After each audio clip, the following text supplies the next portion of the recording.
Fala aí, pessoal, bom dia para todo mundo, gente. Prof. Charlito, professor Charles Negreiros aqui com você para fazer um tutorial rapidinho, né? Serviço de atendimento ao cliente sobre trovadorismo. Algumas perguntas que sempre aparecem e que para alguns que não têm conhecimento nenhum são termos esquisitos e a gente vai tentar esclarecer rapidamente, tá?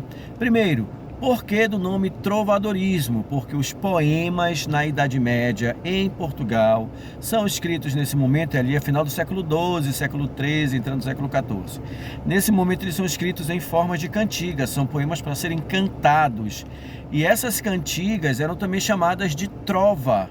E aquele que a compunha era chamado de trovador, daí trovadorismo, porque a gente está falando das trovas medievais, das cantigas, dos poemas cantados que eram executados primeiramente nas cortes e depois ganharam outros espaços. A segunda coisa, por que nós temos diferença de cantigas líricas e satíricas? Por causa do conteúdo dessas cantigas. As líricas, como o nome já está dizendo, são aquelas cantigas que expressam sentimento, expressam afeto, é o eu lírico falando daquilo que está no seu coração, geralmente o tema amoroso. Já as satíricas não são mais um eu lírico falando do que tem no seu coração. São poemas em terceira pessoa. Está se falando de alguém ou de alguma situação, de algum comportamento, de algum costume, geralmente em tom de crítica e de censura. Por isso a sátira, ela vem acompanhada desse tom de censurar, de zombar, de ridicularizar, usando como essa estratégia o deboche, a ironia, a brincadeira que tenta diminuir aquela situação, aquela pessoa, colocando como alvo da sua crítica social.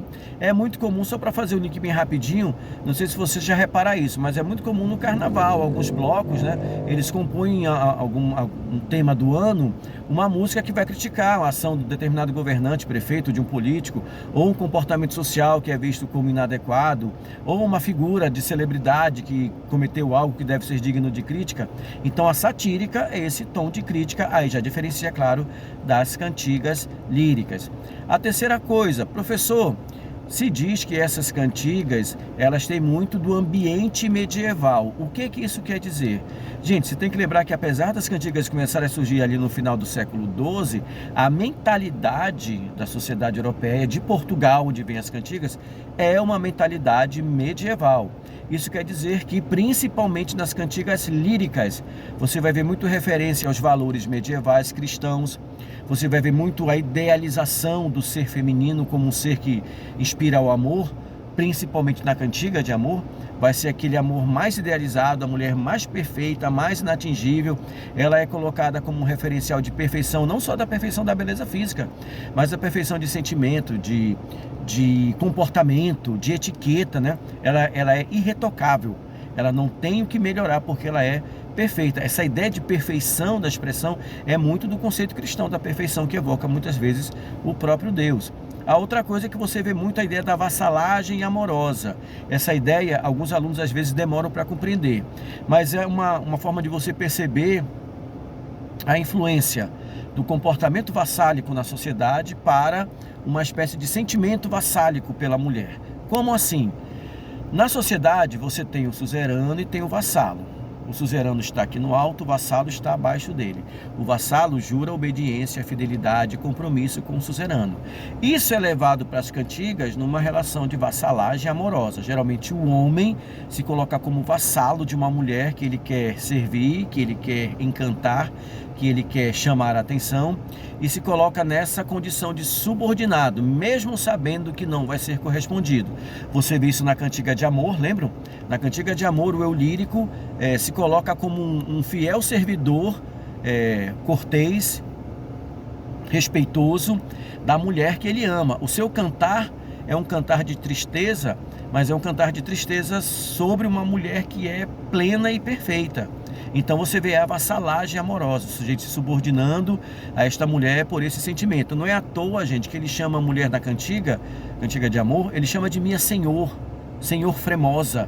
Esse termo senhor, mais do que ser simplesmente um tom respeitoso, que seria equivalente ao nosso senhora, ele também, ao nosso termo senhora, ele também evoca a ideia de que ele, vassalo, esse homem apaixonado, está sob o domínio desse senhor do sentimento, que é a mulher. A mulher domina o coração dele é o feudo. E a mulher domina esse território, porque ela tomou o coração dele. Então, essa noção medieval aparece, portanto, na construção das cantigas. Um outro aspecto, claro, é a forte visão teocêntrica, né? A ideia de que a interpretação da vida gira em torno daquilo que é falado sobre Deus na Igreja Católica desse período. Então, é comum você ver as preces, os pedidos a Deus, os lamentos a Deus pela não correspondência amorosa. O cavaleiro medieval vai fazer as suas missões devendo manter a ética da verdade e da justiça como valores cristãos evocados pelo próprio Deus. A donzela, né, que o cavaleiro protege, geralmente ela encarna também essa ideia de uma sociedade cristã, você proteger os vulneráveis, os fracos, os oprimidos, né? Aquela coisa bem clichê, né? Proteger os fracos e oprimidos. Então, é por conta de tudo isso que você fala de uma mentalidade medieval, porque os poemas, as cantigas, as novelas de cavalaria ainda suspiram esse ambiente fervoroso, religioso, cristão. É só você recordar que a principal novela de cavalaria, né, que até hoje ganha mais espaço em termos de conhecimento, é o ciclo arturiano dos Cavaleiros da Távola Redonda. E uma das sequências mais conhecidas é justamente a demanda do Santo Graal, quando eles são comissionados à missão de buscar o cálice em que Jesus realizou a última ceia. Então esse ambiente cristão aparece dessa forma nas novelas de cavalaria e nas cantigas medievais. Uma última coisa que você deve perceber é: professor, mas eu acho que ainda tem muito hoje das novelas de cavalaria, ou principalmente das cantigas, nessa coisa do sentimento amoroso. Não ficou no século XII? Não, gente, você está percebendo hoje, claro que ficou hoje, né? Ah, então posso falar que hoje nós temos as cantigas trovadorescas? Não, gente, claro que não pode, porque isso ficou no século XII. O que a gente está falando aqui, esse cantar de amor, que vem não só do período medieval, tá? Mas vem desde sempre, desde que o mundo é mundo, ele vai se repaginando ao longo do tempo. Então, se você encontra, e isso é uma coisa bacana de você perceber, se você encontra conexões mais evidentes de uma certa inspiração medieval, isso está mostrando que você está entendendo o assunto. Mas é claro que não é para você dizer que hoje você tem cantigas, né? Mas você tem canções que muitas vezes as músicas que você curte, que você ouve lá do seu artista preferido, que toca no rádio, você que ouve rádio, não sei quem é que ouve, mas enfim, você que ouve rádio, você vai ver muitas vezes esse tema amoroso ainda sendo recorrente. Toda vez que a gente fala de cantiga de amor, a galera diz assim: é a sofrência de hoje. Eu nem sei, gente, eu não ouço essas músicas da sofrência, mas eu estou imaginando que deve ser de gente chorando a pessoa amada que não está dando bola para ele. Então, essas conexões são legais de acontecer. Faz um tempinho aí, um grupo chamado Roupa Nova, não sei se você